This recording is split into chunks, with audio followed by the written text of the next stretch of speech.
I really liked your question about what we have as students in terms of social responsibility, because it's actually a thing I think about a fair amount. I've taken a couple of ethics classes, and one of them, bioethics, actually tied in with the paramedic training I did.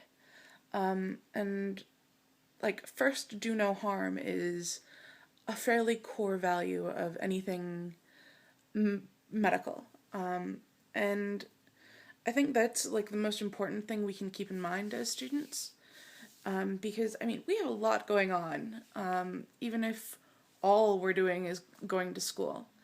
And so I think trying to minimize harm we do and then not messing things up for other people is one of the better things we can do. And one of the things we can try to do while not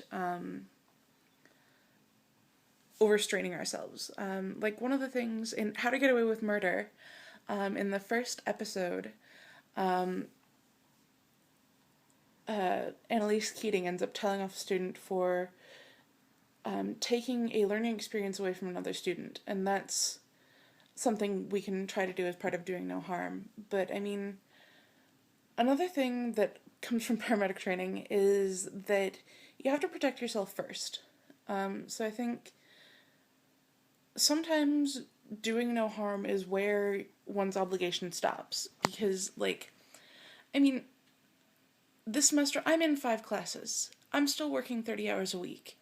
I also do all of the cooking and attempt to live like an adult with a reasonably non messy house.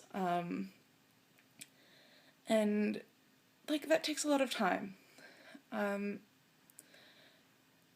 and so I don't have as much time or mental energy to do other stuff.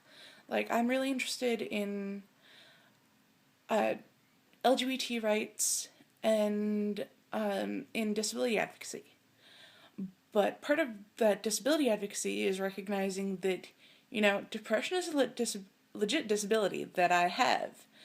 And so sometimes it's just really important to take care of myself.